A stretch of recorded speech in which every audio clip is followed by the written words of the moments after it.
They were a poor but happy family on this farm near Steep Rock, north of Winnipeg in the early 1950s. That was until the untimely death of their father, Bill. This was actually a dad's farm here. It was a happy farm then, but when Dumko came, it was a different story. Boleslaw Domko was a Polish immigrant who started as a farmhand when Father Bill Pischke was in the hospital. When Bill died, Domko became Caroline Pischke's common-law husband and stepfather to her 7 children, including the twins David and Dennis, who were 3 years old. We called him the devil, Satan. How would you describe your childhood overall?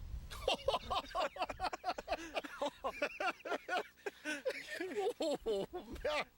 Oh.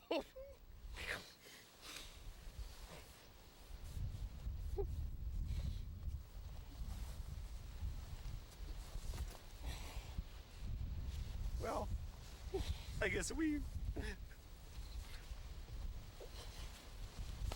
No.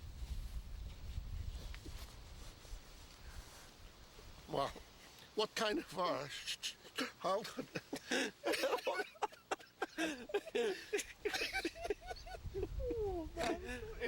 I don't know if a person should laugh or what.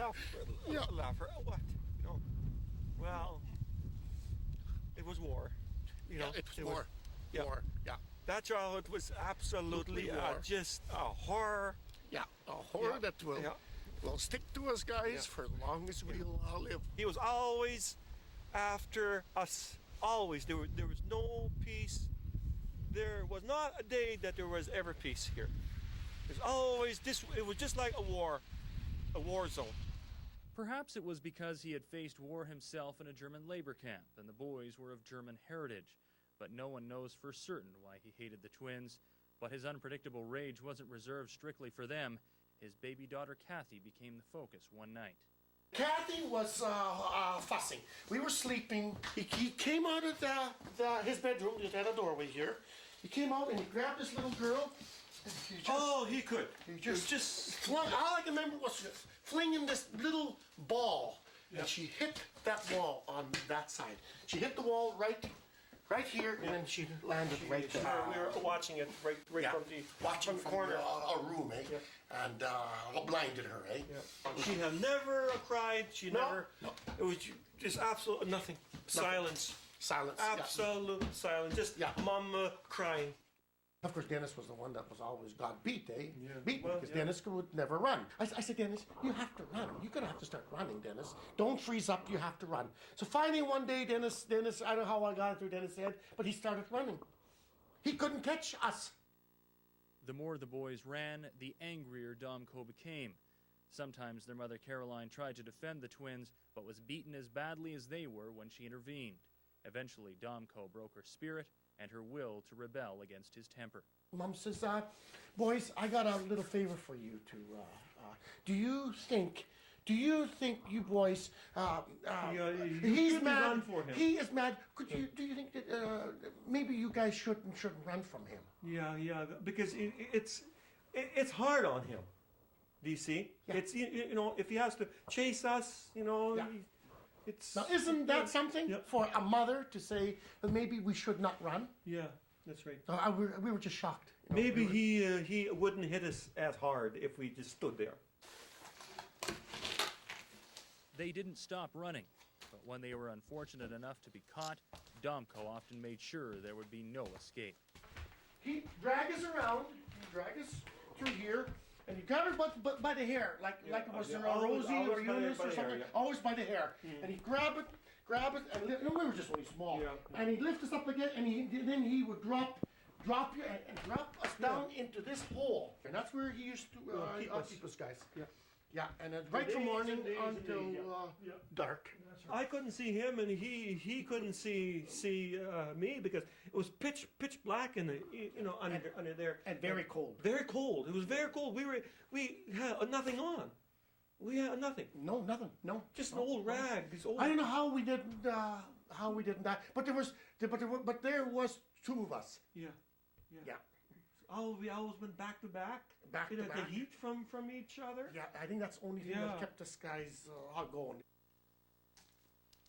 We always thought that somebody was going to come and you know, help us. I'll take us out of this here hellhole. You know. Yeah.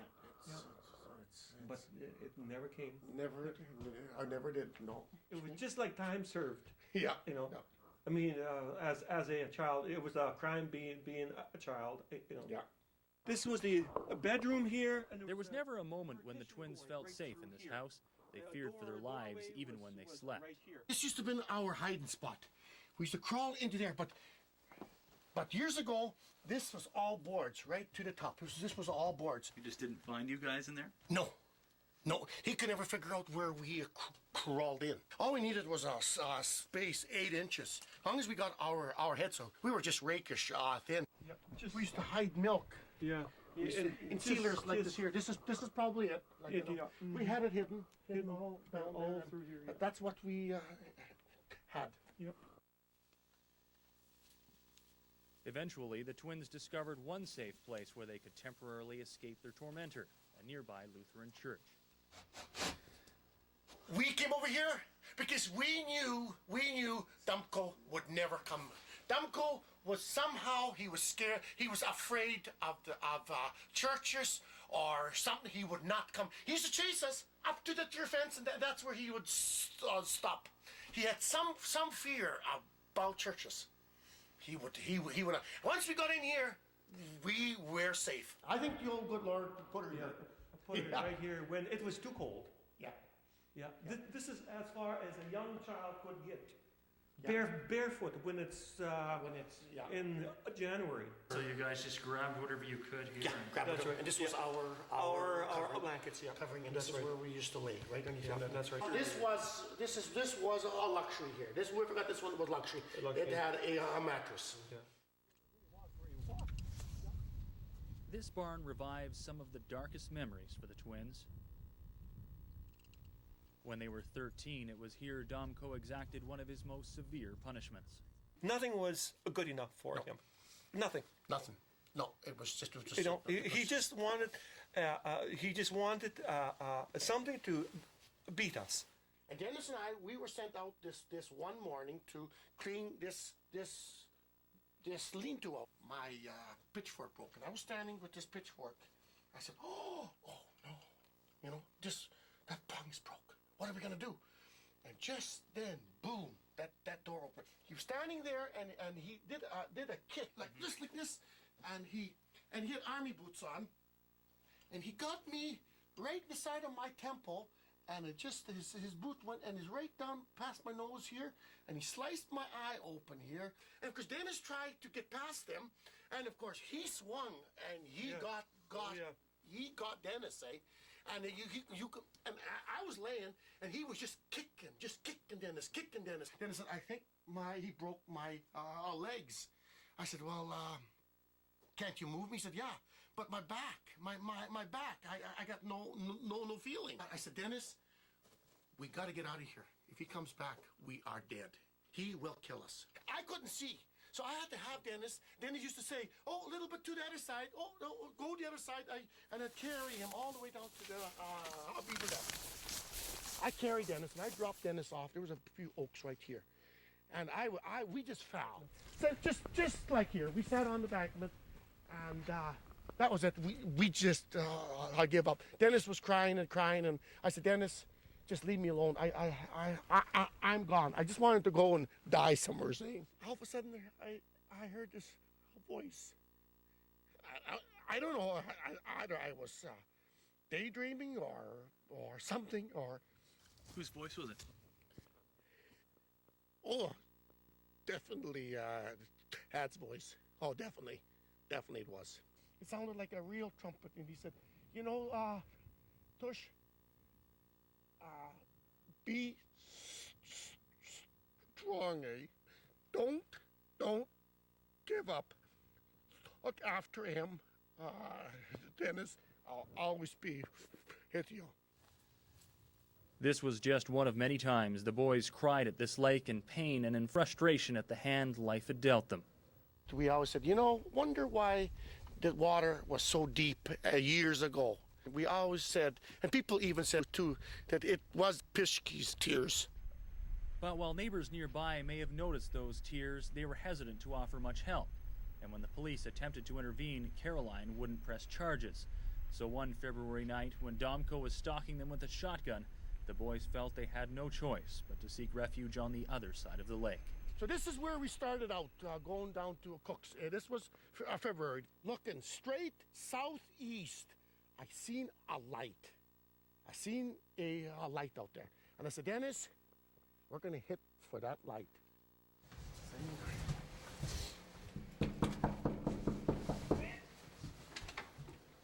Pinky Boo.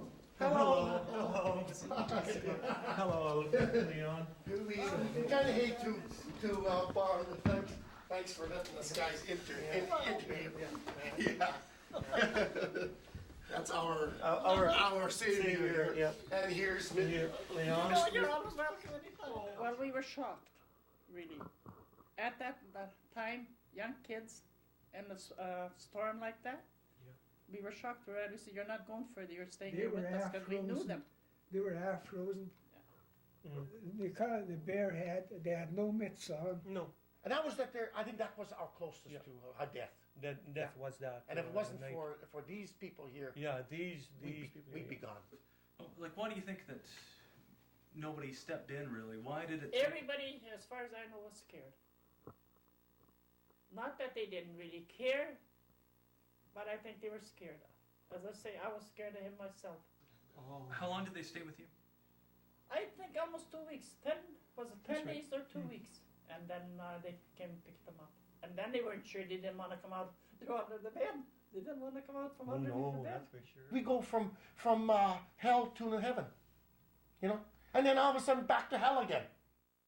Upon their return, the beatings continued, but later turned into attempts on their lives. And soon, David and Dennis realized how serious Domko's death threats were becoming. This is what actually prompted me to leave for good. And I was cleaning up. I was cleaning up horse turds, and I was cleaning it all up, and I smelled this foul odor. Oh, and it's not an animal. It's got to be him. And something made me turn. I turned like this, and boop, he flung a pitchfork. He was about 20 feet away, and it just like a bullet, it went right into this wall, and it stuck there. It just like boom, and it stuck into the wall. Just missed my I turned around like this and just boop, just like that. And he was standing there, and he said, "I be kill you, son of a bitch. I be killing you, bastard, for no reason." By that time, Dennis had left after having a close call with Domko and a pitchfork himself. The twins later returned and moved their mother and other siblings to Winnipeg. But like many abuse victims, Caroline later returned to the Interlake and Domko. Domko was unrepentant for his abuse to the very end. He died in 1983 and was buried at the farm. It was a manure hole. It always came from the barn area. This was always full of manure. Well, anyway, they put my favorite loving stepfather right here. I'm going to put the pole back in, and he's buried under it, and it's a good place for him. Yeah, we would never shed a tear for him. Just for what he took from you? That's Yeah. right. That's right. Exactly. 12 years of childhood Gone. he took. You never forget those pains. Never. You never I'll get it. No, it'll always haunt you. Always come back at you.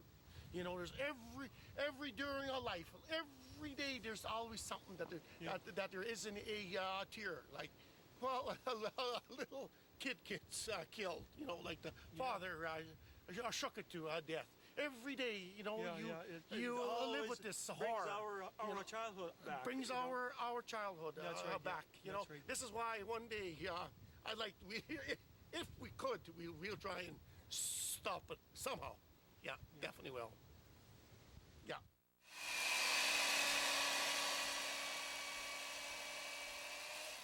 Both men have made good lives for themselves. They both have families and have been employed by the same company for the last 30 years. But they still have nightmares, speech, and other personality traits which betray the mental pain they continue to live with. I always said, I'll never go hungry again. And he never And has. you'll notice that I turned the heat up You have to just try before you something came home, so you get warm. Lots of wood and lots of food. That's all. That's my motto. They like to be warm and they like to eat well. And I guess it is a throwback from, you know, when they were kids. They didn't have those things.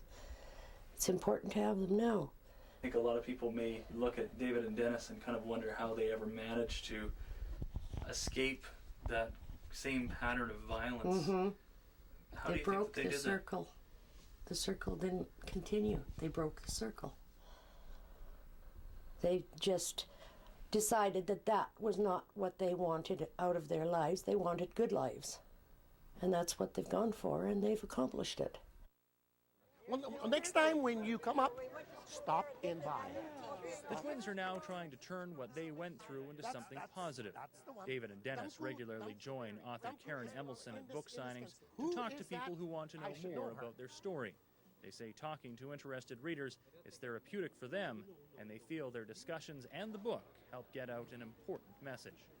So it just warns other people that abuse does not get better. Through time, it gets worse. If somebody reads the book and if I know it could help one family, it's worth it. All the money in the world.